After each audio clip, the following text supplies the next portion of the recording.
Pak Mahfud MD meminta KPK tidak pandang bulu melihat dugaan atau melihat korupsi atau melihat dari permasalahan izin tambang yang kemudian menyeret nama Bobi dan Kahiyang. Silahkan periksa ya, kata Pak Mahfud. Tidak ada yang kebal hukum di negara kita, begitu kan? Kita berada di negara hukum. Kita harus sama-sama menghormati hukum.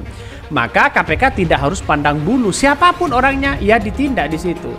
Artinya apa? Artinya kalau si Bobi dan Kahiyang lalu kemudian nama mereka diseret-seret atas dugaan-dugaan ya izin tambang yang kemudian sekarang ini lagi viral, begitu kan? Saya kira ini bagus kalau KPK ya mengundang atau menjadi saksi ya si Bobi ini atau Kahiyang. Karena apa? Karena dengan adanya seperti ini memberikan titik temu kepada negara kita, begitu kan? KPK tidak boleh membiarkan ini satu. Tetapi bahwa ini belum waktunya, kan belum vonis kan? Yeah. Meskipun itu sudah menjadi fakta persidangan, kita lihat vonisnya kan dulu kayak apa kan gitu kan.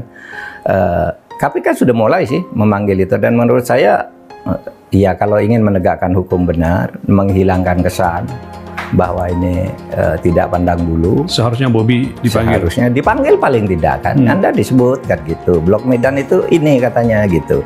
Kalau enggak ya enggak usah takut, enggak apa-apa toh. Kan malah gagah orang datang dipanggil.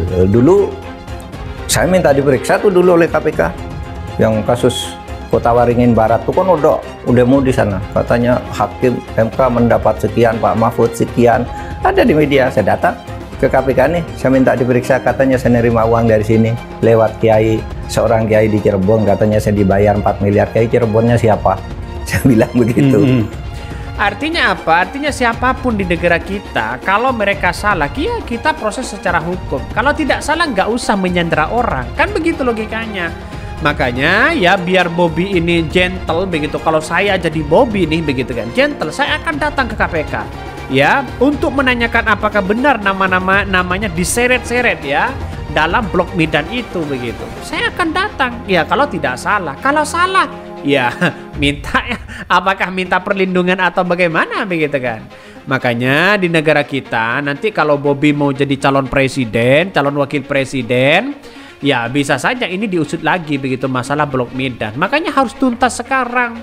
Seperti Caimin begitu kan ya, seperti dianggap sebagai dugaan kasus durian, ya sampai sekarang masih tersandra begitu, karena tidak selesai di masa itu begitu. Kalau mereka selesai kan udah, ya walaupun sudah selesai pasti lagi diungkit-ungkit begitu kan. Izin presiden itu formalitas. Kalau saya suka rela minta diperiksa kan enggak apa-apa. Dia bilang saya datang bertiga dengan Pak Haryono, Bu Maria datang minta diperiksa.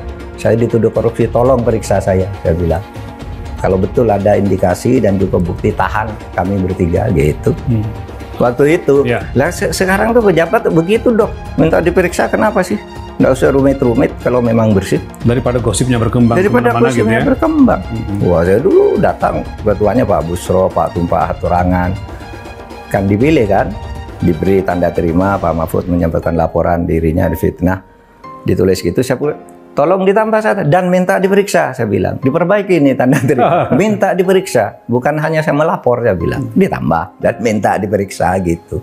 Ini benar-benar harus benar-benar diproses. Makanya mengapa angka korupsi di negara kita semakin tinggi begitu kan ya? Karena hukumannya cuma itu-itu aja. Ya, orang yang mengambil ratusan miliar bahkan 1 triliun hanya dihukum 10 tahun. Ya, dapat remisi lagi begitu kan ya. Mereka jatuhnya 7 tahun, dapat lagi jadi 5 tahun, dapat lagi jadi 2 tahun, dapat lagi bebas, dapat lagi boleh mencalonkan diri. Iya, ya, momentum. Ada momentum yang sangat bagus. Ada 2 momentum sekarang.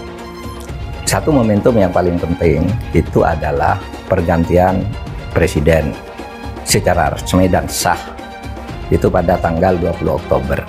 Nah, kita berharap Pak Prabowo itu menertibkan ini semua agar semuanya berjalan sesuai hukum. Lalu momentum yang kedua, sekarang ini sedang terjadi seleksi capim KPK dan calon dewas KPK. Ini supaya tim seleksinya kemudian memilih nama-nama yang baik, sehingga ketika presiden memilih sebagian darinya, itu semuanya udah baik. Sehingga ketika juga presiden sudah memilih sebagian, disampaikan ke DPR semua, sudah akan terpilih yang terbaik-terbaik. Itu kalau ingin memperbaiki. Tapi itu tidak akan ada gunanya yang kedua ini kalau nanti presidennya tidak punya komitmen. Apa blok medannya, apakah punya Kahiyang atau Bibi, itu aja sih sebenarnya. Ya kalau mereka bukan milik dia, ya kita lihat bahwa ini sudah terbantahkan begitu kan, berita-berita yang kemudian satu diantaranya adalah terkait dengan blok Medan, ya bahkan ini tidak terseret ya dalam dugaan surat korupsi izin tambang dan sebagainya begitu kan. Makanya dengan adanya suap tambang-tambang seperti ini sudah merajalela begitu, suap izinnya, tambang ilegalnya itu banyak begitu kan.